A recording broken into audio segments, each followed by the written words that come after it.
The cantina on Kepler-7 space station was dark and smoky. Strange alien music played softly in the background while different species sat at small tables, drinking and talking in quiet voices. The air smelled of burning fuel and exotic foods that humans would never recognize. Commander Vextar sat in the corner booth, his forearms resting on the metal table. His compound eyes, like those of a giant insect, reflected the dim lights above. Scars covered his gray-green skin, telling stories of battles fought across the galaxy. 3 years had passed since the war ended, but the Zephyrian veteran still jumped at sudden sounds. A young human journalist named Ben Parker approached the table carefully. He had heard stories about Vextar, whispers in the cantinas and trading, posts throughout this sector of space. The veteran was one of the few Zephyrians willing to talk about the war. Most others refused to speak about it at all. "Commander Vextar?" Ben asked, holding his recording device nervously. "I'm Ben Parker from the Galactic News Network. You agreed to speak with me about the war." Vextar looked up with his large eyes and gestured to the seat across from him with one of his 4 hands. His voice was deep and strange, like rocks grinding together. "Sit, human. But understand this. What I tell you tonight will not be easy to hear. Your species frightens us more than you know." Ben sat down and placed his recorder on the table. "I've heard rumors, stories about how humans fight. Are they true?" The alien veteran lifted a glass of green liquid to his mouth and drank slowly. When he set it down, his eyes seemed to look through Ben, as if seeing ghosts from the past. "True? Human. The stories you have heard are probably not even half as terrible as the reality."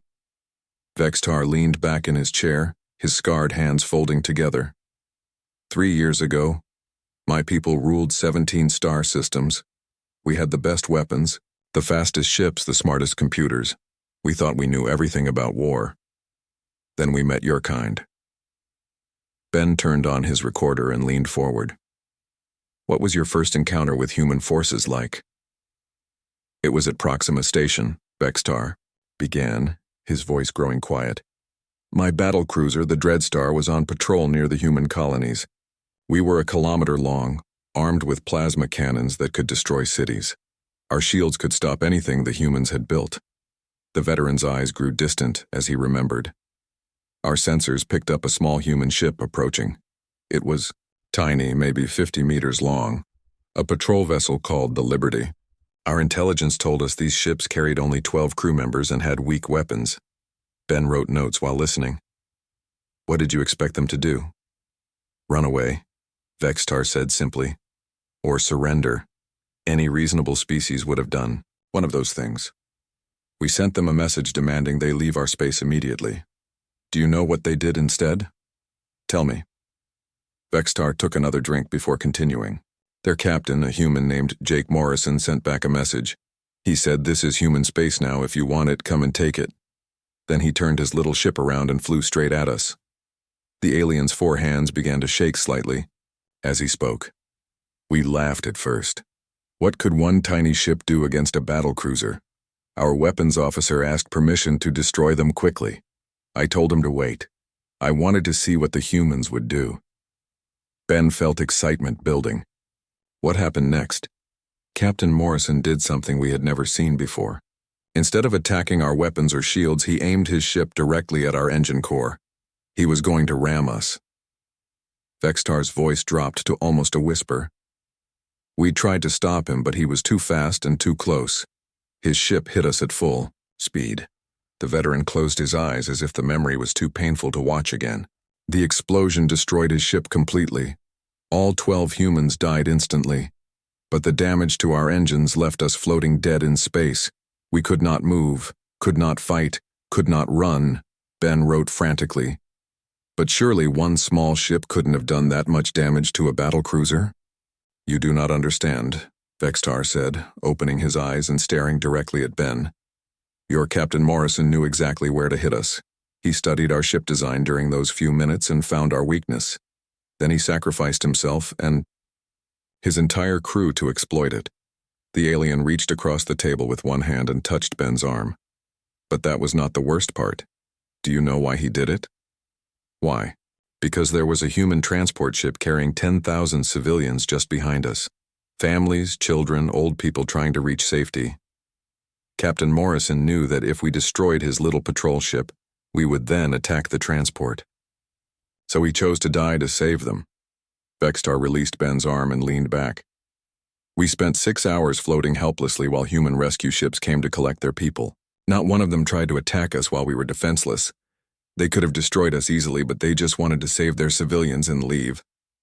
Ben looked up from his notes. What did that teach you about humans? It taught us that we did not understand your species at all. The veteran's voice was filled with something that sounded like respect, mixed with fear. In Zephyrian military doctrine, the goal is always to preserve your own forces while defeating the enemy. We calculate risks and benefits. We retreat when the odds are against us. Vextar paused and drank from his glass again. But humans do not think that way. Captain Morrison did not calculate odds. He saw people who needed protection, and he protected them. The cost did not matter to him. The alien looked around the cantina at the other species drinking and talking. After that day, Zephyrian High Command sent new orders to all battle groups. We were told to avoid direct confrontation with human forces whenever possible. They wanted to study you first, to understand how you fight. Did that strategy work? Vextar made a sound that might have been laughter, but it was not happy. Human, we spent the next 2 years trying to understand your military tactics. We captured your computers, interrogated prisoners, analyzed every battle. Do you know what we learned? Ben waited, his pen ready. We learned that humans do not follow military tactics the way other species do. You do not fight to win battles. You fight to make sure your enemies lose wars. There is a difference, and it took us too long to understand it. The veteran finished his drink and signaled the bartender for another. Captain Morrison was not unusual among your kind. Every human, soldier we faced was willing to die for their people, not because they were ordered to, but because they chose to. Ben felt a chill run down his spine. Is that why the war ended the way it did? The war ended because we finally realized something terrible, Vextar said, as the bartender brought him a fresh glass. We realized that humans would rather destroy everything than let it be taken from them. Even their own worlds, their own lives. The alien took a long drink and set the glass down carefully. I will tell you more stories, human journalist. Stories that will help you understand why your species is both respected and feared throughout the galaxy. But first, you must promise me something. What's that? Vextar's compound eyes focused on Ben with frightening intensity. Promise me that you will tell these stories exactly as I tell them. Do not make humans sound like heroes or villains. Just tell the truth about what we saw and what we learned. Ben nodded slowly. I promise. Good. The veteran settled back in his chair. Because the truth is more frightening than any story you could imagine. Vextar ordered another glass of the green liquid and waited for Ben to ready his recorder. The cantina had grown quieter as the night wore on, with only a few other patrons remaining at their tables.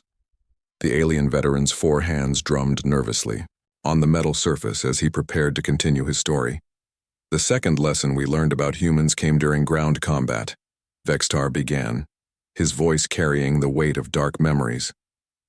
After the incident at Proxima Station, our commanders decided that space battles were too risky. They thought fighting humans on the ground would be easier. Ben looked up from his notes. Why did they think that? Because our ground forces had never lost a battle. We had plasma rifles that could cut through steel, armor that stopped bullets, and vehicles that could level buildings. Human weapons seemed primitive by comparison. Metal bullets, chemical explosives, simple machines. Vextar's eyes reflected the cantina lights as he spoke. We were very wrong. The veteran took a sip of his drink before continuing. The target was New Detroit, a human colony world with about 2 million people. Our intelligence said it was a farming planet with only a small military garrison. The plan was simple. Land our forces, take the main city, and force the humans to surrender. How many Zephyrian troops were sent? 50,000 soldiers plus tanks, aircraft, and artillery, against maybe 5,000 human defenders. Vextar, made that strange laughing sound again. The odds were 10-1 in our favor. Our computers predicted victory within 3 days. Ben wrote quickly as the alien continued. I was commanding a battalion of heavy infantry. We landed outside the city in the early morning, expecting to march in and accept their surrender before noon. The human defenders were led by a Marine colonel named Lisa Hayes and a civilian engineer called Pete Johnson. What happened when you reached the city? Vextar's 4 hands clenched into fists. Nothing happened. That was the first sign something was wrong. No resistance at the outer defenses. No guards at the gates. No soldiers in the streets. The city seemed empty. The veteran's voice grew quieter. We advanced carefully through the residential areas. My soldiers were nervous because everything was too quiet. Then we heard it. A sound like thunder coming from underground. Underground? The humans had spent weeks digging tunnels beneath their city. Miles and miles of tunnels connecting every building, every street corner, every strategic position. They had turned New Detroit into a giant maze. Vextar shook his head slowly. We walked into a trap that covered the entire city. Ben felt his excitement building. What kind of trap? The explosion started when we reached the city center. Not from above, but from below. The humans had rigged the tunnels with homemade bombs. They would blow up a section of street, swallow a squad of my soldiers, then disappear back into their underground network. Vextar gestured with his hands to illustrate. We could not fight an enemy we could not see. Our sensors were useless. Underground. Our heavy weapons could not target tunnels, and every time we tried to follow them down, they would collapse the tunnels behind them. How did they manage to coordinate such a complex defense? That engineer, Pete Johnson, had designed the entire system. He used to build subway systems for human cities, so he knew how to move large numbers of people underground quickly and quietly. The alien's voice carried a grudging respect. And Colonel Hayes had trained her Marines to fight in close quarters with whatever weapons they could find. Ben looked up from his notes. What do you mean, whatever weapons they could find? Humans do not just use military weapons, they use everything. Vextar's compound eyes focused on Ben intensely. Kitchen knives welded to metal pipes. Farming tools turned into spears. Chemicals from cleaning supplies mixed into explosives. They even used children's toys as parts for bombs. The veteran took another drink before continuing. The worst part was how they fought. Zephyrian soldiers are trained to follow orders, maintain formation, and use superior firepower to win battles. But humans fought like wild animals protecting their young. Can you give me an example? Vextar was quiet for a long moment, as if deciding whether to share a particular memory. There was a human medic named Amy Foster. She had set up a medical station in the basement of a school to treat wounded defenders. When my soldiers finally found her location, she was alone with maybe 20 injured humans. What did she do? She kept working, even as plasma fire burned through the walls above her. Even as the building started to collapse, she never stopped treating the wounded. My soldiers could have killed her easily, but she ignored them completely. She was trying to save a young, human soldier who had lost his leg. Vextar's voice became very quiet. One of my sergeants told her to surrender. She looked up at him, this small human female with blood on her hands and dirt on her face, and said, "I am busy. You will have to wait." Then she went back to treating her patient. Ben felt a chill. What happened to her? The building came down on all of them. Amy Foster died trying to save people she barely knew, people who could not be saved anyway. But she never gave up.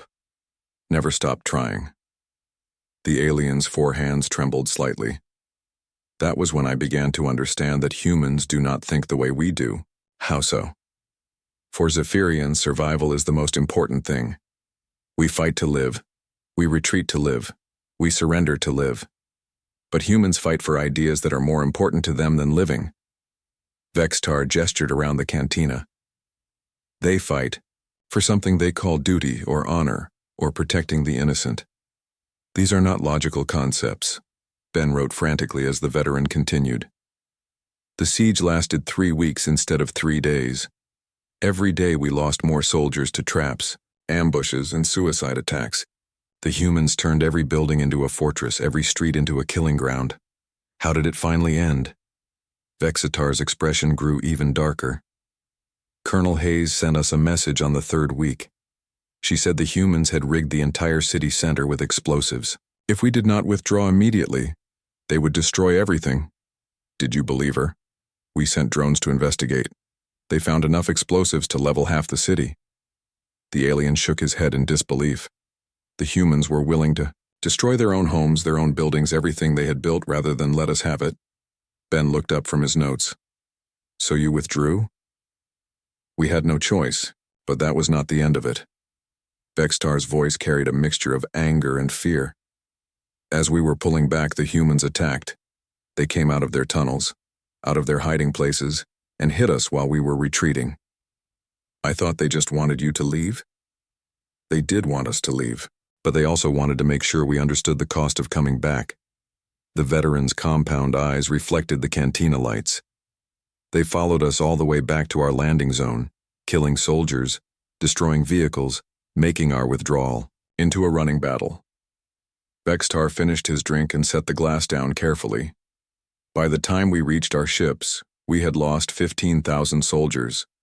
15,000 against 5,000 human defenders who had no air support, no heavy weapons, and no hope of winning. But they did win. They won because they made the cost too high for us to continue. We could have eventually taken New Detroit, but it would have cost us our entire invasion force. And there were hundreds of other human colonies just like it. The alien's voice grew quiet. Our commanders realized that conquering humanity would require sacrificing our entire military. Ben felt the weight of the story settling on him. What did that teach you about humans? It taught us that humans do not fight wars the way other species do. They do not just defend territory or resources. They defend ideas, beliefs, ways of life. Vexitar's 4 hands gestured slowly. And they are willing to die for those things, in ways that our computers could not calculate or predict. The veteran looked around the cantina again, as if checking for threats. After New Detroit, Zephyrian High Command changed their strategy completely. They decided that ground invasions were impossible. Humans were too dangerous when they had time to prepare, too unpredictable when they were cornered. So what did they try next? Vexitar's expression became even more troubled. They decided to try something different, something that would use human psychology against them. They thought they could make humans afraid by showing them how helpless they really were. Ben leaned forward. What did they do? They decided to hunt humans in space where they could not dig tunnels or set traps, where superior technology would matter more than determination. The alien's voice carried a warning. They were about to learn that humans are even more dangerous when they work together. The veteran reached for his glass but found it empty. He signaled the bartender for another drink. The next story will show you why we began calling humans pack hunters, and why that name still makes Zephyrian soldiers wake up screaming in the night. The bartender brought Vexitar his fresh drink, and the alien veteran stared into the green liquid for a long moment before speaking. The cantina had grown even quieter, with only the soft hum of the station's life support systems breaking the silence. Ben waited patiently, his recorder still running, sensing that the next story would be darker than the previous ones. After New Detroit, our high command decided that ground warfare was too costly, Vexitar began, his voice barely above a whisper. They believed that space combat would be different. In space, there were no tunnels to hide in, no buildings to rig with explosives. Just ships against ships, technology against technology. Ben adjusted his position in the chair. That sounds more logical. We thought so too. The alien's 4 hands wrapped around his glass. Our fleet commanders chose the asteroid belt between Mars and Jupiter for the next major engagement.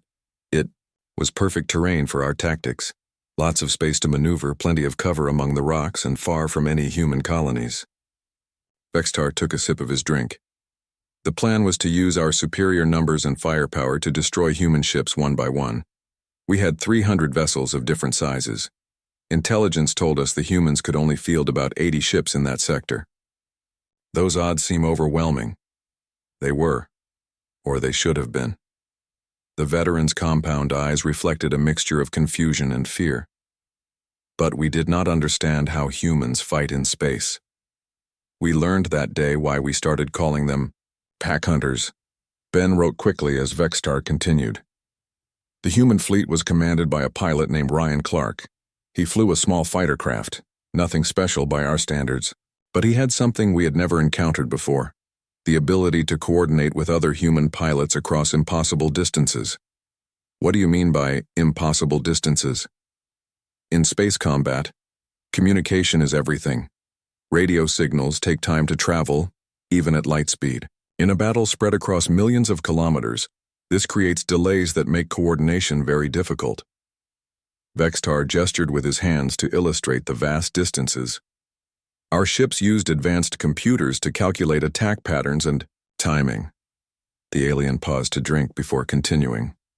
But humans did something different.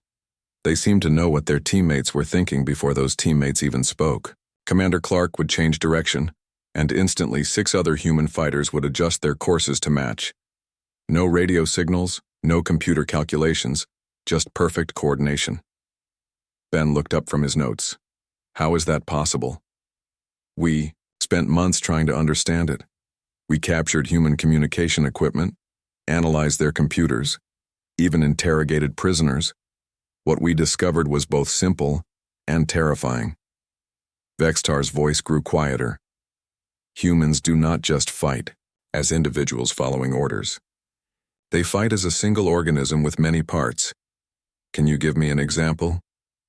Vextar set down his glass and leaned forward. During the 3rd day of fighting, my battleship was attacking a small group of human fighters. There were only 5 of them against our massive vessel. By all logic, they should have retreated or been destroyed quickly. The veteran's 4 hands began to shake slightly as he spoke. Instead, they did something impossible. The first fighter, piloted by a woman named Kate Sullivan, flew directly at our main guns. She did not fire, did not try to attack, just flew straight into our weapon fire. That sounds like suicide. It was suicide. But while our gunners were focused on destroying her ship, the other 4 human fighters attacked our engines from different angles. They had used Lieutenant Sullivan's sacrifice to create exactly the opening they needed. Vextar's voice carried a tone of reluctant respect. She died, so her teammates could cripple our ship. Ben felt a chill run down his spine. Did this happen often? It happened in every battle. Humans would sacrifice themselves not because they were ordered to, but because it was the logical thing to do for the group. The alien took another drink. But that was not the most frightening part. The most frightening part was how quickly they learned. Learned what? Everything. Our tactics, our weaknesses, our patterns of behavior. After each battle, the surviving human pilots would share what they had learned with every other human in their fleet. Vextar's compound eyes focused on Ben intensely. Within days, tactics that worked against one human squadron would fail against all human squadrons. The veteran continued, his voice growing more troubled. There was a group called Ghost Squadron, led by Captain Alex Turner. They specialized in what humans called suicide runs, attacking our largest ships by flying directly into them. That seems wasteful. We thought so too, until we realized what they were really doing. Each suicide attack was carefully planned to cause maximum damage to our fleet's overall capability. Vextar gestured with his hands. They would study our ship designs, find the weakest points, and then sacrifice one pilot to cripple a vessel. They carried 1,000 crew members. Ben wrote frantically as the alien continued. Captain Turner lost his entire original squadron within 2 weeks, but each pilot who died taught the next group something new about how to hurt us more effectively. By the end of the campaign, Ghost Squadron could disable our largest battleships with just 2 or 3 fighters. How did they replace their losses so quickly? That was another thing we did not understand about humans. When a pilot died, other humans would volunteer to take their place immediately, not because they wanted to die, but because they wanted to continue the mission. Vextar's voice carried a note of bewilderment. They treated death as just another tactical option. The veteran took a long drink before continuing. The worst battle happened near a large asteroid that humans had hollowed out for mining. We thought we had trapped a dozen human fighters inside the rock. Our plan was to surround them and force their surrender. What went wrong? Everything. Vextar's 4 hands clenched into fists. The humans had been planning this trap for weeks. The asteroid was not a hiding place, it was a weapon. They had filled it with explosives and turned it into a massive bomb. Ben looked up from his notes. They blew up the asteroid? They waited until our entire fleet was positioned around it, then detonated the charges. The explosion destroyed 30 of our ships instantly and damaged 50 more. The alien's voice grew very quiet. 12 human pilots died in that explosion, but they took 3,000 Zephyrian crew members with them. Did any of the human pilots try to escape? No. They stayed inside the asteroid until the very end, making sure the explosion happened, at exactly the right moment for maximum damage. Vextar shook his head slowly. Our fleet computers could not understand this behavior. How do you fight an enemy that considers their own death to be just another weapon? Ben felt the weight of the story settling on him. How did the asteroid belt campaign end? After 6 weeks of fighting, we had lost over half our fleet. The humans had lost almost all their ships too, but new ones kept arriving from their shipyards. Vextar's voice carried exhaustion even 3 years later. Our commander finally ordered a retreat when he realized that humans were willing to sacrifice their entire fleet to stop us. But you had superior technology and numbers. Technology means nothing if your enemy is willing to die to deny it. To you. Numbers mean nothing if every enemy soldier fights like 10 soldiers. The alien veteran looked around the cantina nervously. We learned that humans do not fight to preserve their forces or to gain territory. They fight to make sure their enemies cannot win. Vextar finished his drink and signaled for another. The pack-hunting behavior was the most disturbing thing we encountered. Individual humans were dangerous enough, but when they worked together, they became something else entirely. Something that our military doctrine had no answer for. What did Zephyrian High Command do after the asteroid belt? They realized that conventional space warfare was also impossible against humans. Every battle cost us more than we could afford to lose, while humans seemed able to replace their losses indefinitely. The veterans' compound eyes reflected the cantina lights. So they decided to try one final strategy. Ben leaned forward. What was that? They decided to attack Earth directly. The human homeworld. The thinking was that if they could threaten what humans cared about most, they could force humanity to surrender without fighting. Vexatar's voice carried a warning tone. This was the biggest mistake we ever made. Why? The alien veteran looked directly at Ben, his 4 hands trembling, slightly. Because we were about to discover what happens when you threaten not just human soldiers, but human families. When you attack not just their fleets, but their children. Vextar paused as the bartender brought his fresh drink. The Battle of Terra's Gate was supposed to be our final victory. Instead, it became the moment when we realized that we were not fighting a military force. We were fighting an entire species that had decided we were a threat to their existence. What made that battle different? Everything. The scale, the intensity, the absolute refusal of humans to accept any outcome except our complete defeat. The veteran's voice grew very quiet. It was the battle that taught us the most important lesson about humanity. There is no limit to what they will sacrifice to protect what they love. Ben felt his excitement building despite the dark tone of the stories. Vextar sat in silence for several minutes, staring at his drink as if it contained answers to questions he was afraid to ask. The cantina had grown so quiet that Ben could hear the hum of air recyclers in the walls. When the alien veteran finally spoke, his voice carried a weight that made Ben lean closer to hear. The Battle of Terra's Gate was supposed to be our moment of victory.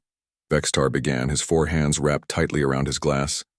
High Command had assembled the largest invasion fleet in Zephyrian history, over 800 ships, including our most powerful dreadnoughts and our newest weapon systems. Ben checked his recorder to make sure it was still working. Why did they choose to attack Earth directly? Because our generals believed that humans would surrender, rather than see their homeworld destroyed. Every species we had conquered before behaved this way.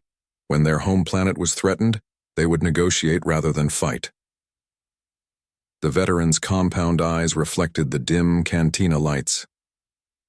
We thought humans would be the same, but they weren't. Vextar made that strange laughing sound that held no humor.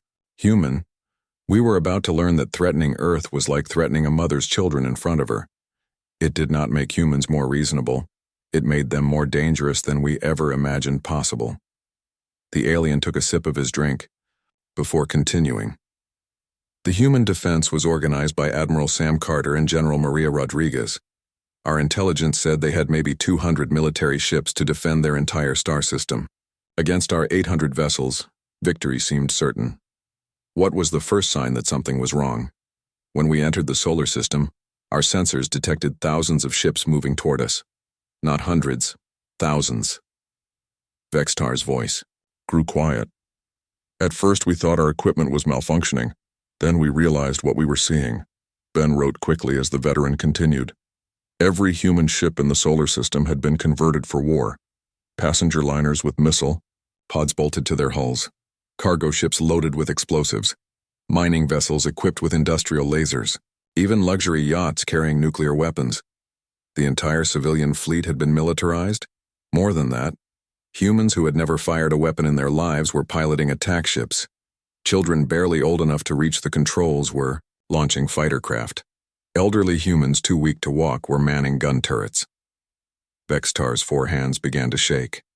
An entire species had mobilized for war. The alien veteran set down his glass and leaned forward. But that was not the most frightening thing we saw. The most frightening thing was what the humans called their insurance policy. What was that? Nuclear devices, hundreds of them, hidden throughout their solar system, on asteroids, on space stations, even on some of their own ships. Vextar's voice dropped to almost a whisper. The humans were prepared to turn their entire star system into a radioactive graveyard rather than let us conquer it. Ben felt a chill run down his spine. They would destroy their own homeworld? They sent us a message as we approached. Admiral Carter herself spoke to our fleet commander. She said, "You can have Earth when it glows in the dark, but you will never have it alive." The veteran's compound eyes focused on Ben intensely. She meant it. Every word. Vextar took another drink before continuing. The battle began when we were still 3 days away from Earth. Human ships started attacking us at maximum range, wave after wave of them. They did not try to preserve their forces or fight defensively. They just kept coming. What was different about this battle compared to the others? Everything.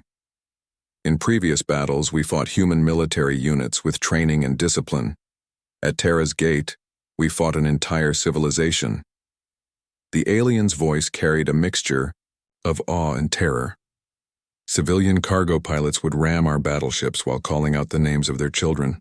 Luxury yacht owners would detonate nuclear devices next to our carriers while broadcasting messages to their families. Ben wrote frantically as the veteran continued.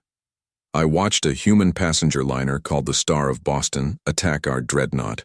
Directly. It was carrying refugees, old people, women, children, trying to escape the battle. But when they saw our ship threatening a human colony transport, they turned around and flew straight at us. What happened to them? They died. All of them. But their sacrifice allowed the colony ship to escape with 50,000 civilians aboard. Vextar's voice grew very quiet. The captain of the Star of Boston was a grandmother named Helen Brooks. She had 12 grandchildren on that colony ship. The alien paused as if the memory was too painful to continue immediately. That was when I began to understand what we were really fighting. Not just human soldiers, but human love. Human devotion to their families and their future. How long did the battle last? 6 days. 6 days of continuous fighting as we slowly advanced toward Earth. Every hour cost us dozens of ships, while humans threw everything they had at us. Vextar gestured with his hands. They used garbage scows as missile platforms. They converted space tugs into suicide bombers. They even launched escape pods filled with explosives at our fighters. Ben looked up from his notes. Did you ever get close to Earth? On the fifth day, our fleet reached the outer defense ring around Earth itself. That was when we encountered something that changed everything. The veterans' four hands clenched into fists. Human children, some no older than 12 or 13, piloting single-seat fighters and ramming our ships. Children? Their parents had evacuated them from the planet. But when the battle grew desperate, these young humans stole fighter craft and joined the attack. Vextar's voice carried a tone of disbelief even 3 years later. They flew their tiny ships directly into our massive vessels, singing human songs over the radio as they died. Ben felt sick.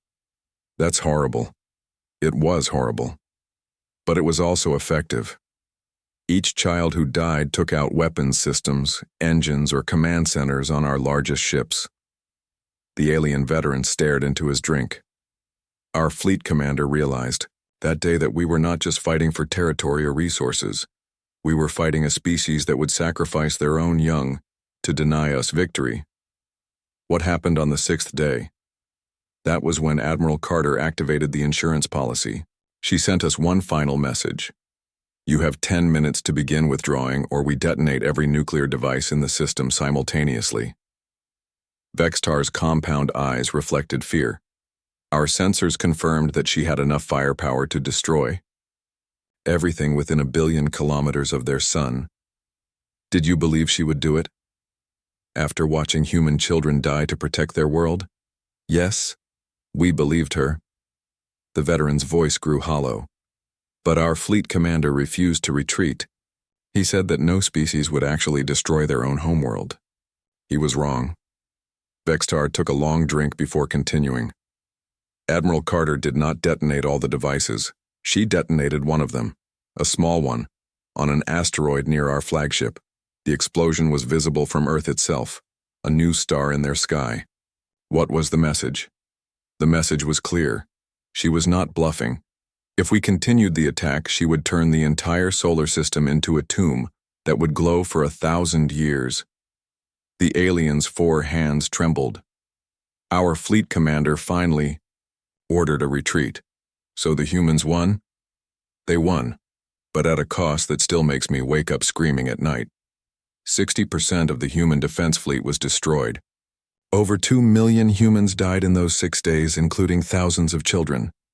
Vextar's voice carried pain. They won because they were willing to pay any price to protect what they loved. Ben wrote quietly for a moment before looking up. What did this teach the Zephyrian Empire about humanity? It taught us that humans are not just another military opponent. They are something entirely different. A species that treats survival as less important than protecting their values. The veteran finished his drink and set the glass down carefully. Every other species we had encountered would eventually surrender when the cost became too high. But humans will choose extinction before they choose surrender. Is that why the war ended? The war ended because our high command finally understood what they were fighting. Not just human ships or human soldiers, but human civilization itself, a civilization that would rather cease to exist than submit to conquest. Vextar looked around the cantina nervously. They realized that victory against humanity was impossible because humans defined victory differently than any other species. How so? For us, victory means survival and conquest. For humans, victory means ensuring that their enemies cannot win, even if it costs them everything. The alien veteran's voice grew very quiet. That is why we fear them, human journalist. Not because they are stronger or smarter than us, but because they are willing to lose everything to deny us what we want. Ben felt the weight of the story settling on him. So what happened after the battle? After Terra's Gate, both sides realized that continued fighting would result in the destruction of both species. But the peace negotiations were unlike anything in galactic history. Vextar signaled the bartender for another drink. Because the humans did not negotiate from weakness, they negotiated from a position of mutual assured destruction. How did that work? That story will be my last one, human. The bartender brought Vextar his final drink of the evening, and the alien veteran held it without taking a sip. His four hands wrapped around the glass as if it could anchor him to something stable in a universe that no longer made sense. Ben waited patiently, sensing that this last story would be the most important one. The peace negotiations began 3 months after Terra's Gate, Vexitar said, his voice carrying the exhaustion of someone who had seen too much. But they were unlike any surrender ceremony in galactic history, because the humans were not surrendering. Ben looked up from his notes. What do you mean? In every previous war, the losing side would send diplomats to beg for mercy, to offer tribute, to negotiate the terms of their defeat. But the humans sent Admiral Sam Carter and a civilian diplomat named Dr. Ellen Brooks to negotiate as equals. The veterans' compound eyes reflected confusion even 3 years later. They acted as if they had won the war. Had they won? That was the problem. Nobody knew who had won. Vexitar took a small sip of his drink. We had lost over half our invasion fleet, but the humans had lost most of their defense forces. We still had the larger navy, but they had proven they could make victory cost more than anyone could afford to pay. The alien veteran leaned back in his chair. Dr. Brooks was the most frightening human I ever met, and she never raised her voice or threatened anyone. She simply explained to our negotiators that continued war would result in the extinction of both species. How could she be so certain? Because she had done the calculations. She showed our delegates exact numbers of how many ships, soldiers, and worlds both sides would lose if fighting continued. Vextar's voice grew quiet. According to her projections, within 2 years, there would be no Zephyrian Empire and no human civilization, just empty space where 2 species used to live. Ben wrote quickly as the veteran continued. But that was not what made her frightening. What made her frightening was that she presented this information without emotion, as if she was discussing the weather. The complete extinction of her own species was just another data point in her analysis. What did she propose instead? Peace.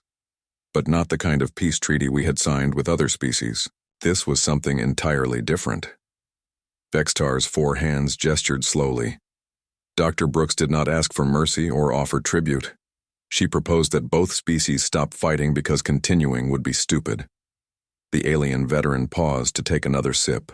She said that humans had learned everything they needed to know about Zephyrian military capabilities, and that Zephyrians had learned that humans could not be conquered at any acceptable cost.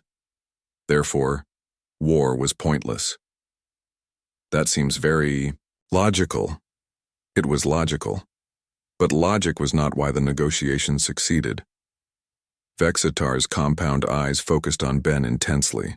The negotiations succeeded because our high command was terrified of what they had learned about humanity during the war.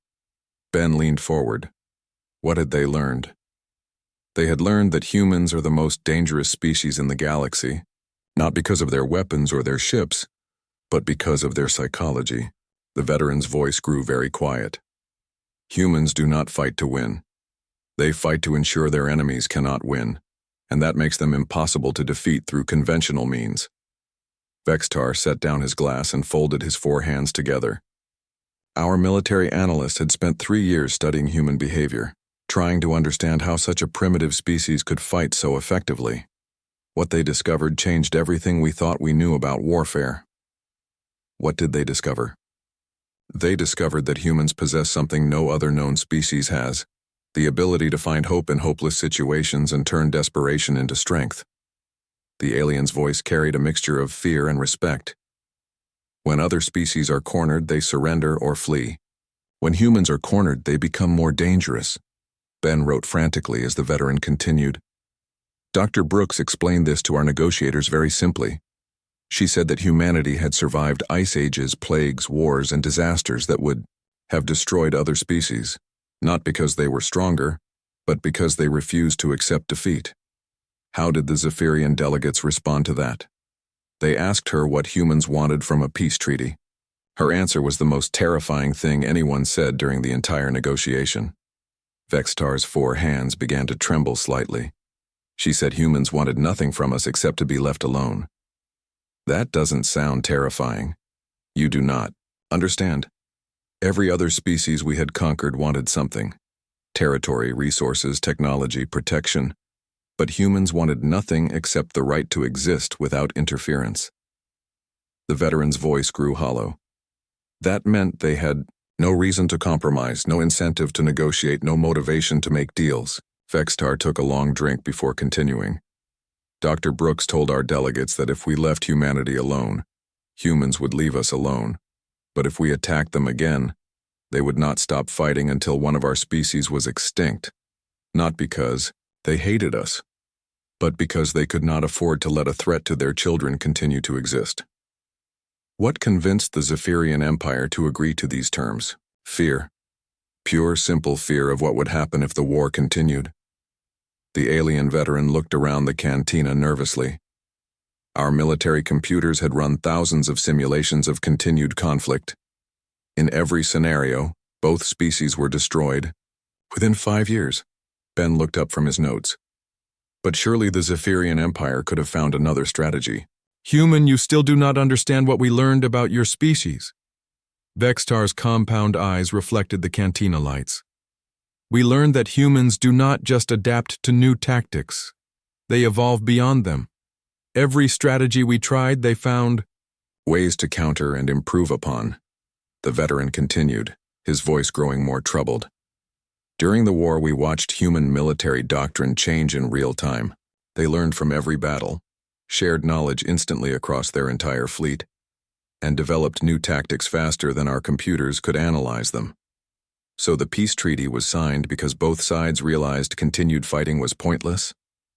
The treaty was signed because the Zephyrian Empire realized that humans represent something unprecedented in galactic history, a species that becomes stronger under pressure rather than weaker. Vextar finished his drink and set the glass down, carefully. Admiral Carter and Dr. Brooks did not negotiate from weakness. They negotiated from the position of a species that had nothing left to lose. Ben felt the weight of all the stories settling on him. What has happened in the 3 years since the treaty was signed? Both species have honored the agreement. Humans have continued expanding into unclaimed space, building new colonies and developing new technologies. The Zephyrian Empire has focused on rebuilding our damaged fleets and studying human psychology. The veteran's voice carried an odd tone. But the real change has been in how other species view both humans and Zephyrians. How so? The galaxy now knows that the Zephyrian Empire, which conquered 17 star systems, was fought to a standstill by a species that had barely achieved interstellar travel. Vextar's 4 hands gestured slowly. Other species are afraid of humans now, not because they think humans will attack them, but because they know humans cannot be conquered. The alien veteran stood up slowly, his scarred body moving with the careful precision of someone who had survived too many battles. That is why I agreed to this interview, human journalist, not to glorify war or to frighten other species, but to tell the truth about what we learned. What truth is that? Vextar looked directly at Ben, his compound eyes reflecting both fear and respect. The truth is that humans are not the strongest species in the galaxy, or the smartest, or the most advanced. But you are the most dangerous, because you are the only species that refuses to accept defeat. The veteran reached into his coat and placed a small device on the table. This contains the complete military files from the human Zephyrian War. Battle reports, casualty figures, tactical analyses, everything. I want your people to understand what happened, so they never forget why peace is better than war. Ben stared at the device. Why are you giving this to me? Because 3 years ago, I believed that strength came from superior weapons and larger fleets. Now I know that real strength comes from something much simpler, the refusal to give up hope, even when there is no logical reason to continue fighting. Vextar's voice grew very quiet. Humans taught us that lesson at a cost that neither species should ever have to pay again. The alien veteran turned to leave, then paused and looked back at Ben one final time. Tell this story to whoever will listen. Not because humans are heroes or villains, but because they are something the galaxy has never seen before. A species that treats survival as less important than protecting what they love. Vextar walked slowly toward the cantina exit, his 4 arms swinging at his sides. Just before he reached the door, he spoke one final time without turning around. We conquered 17 worlds before we met humanity. We learned that day that there is a difference between winning battles and surviving wars. Humans do not fight to win. They fight to ensure their enemies lose. And that makes all the difference in the universe.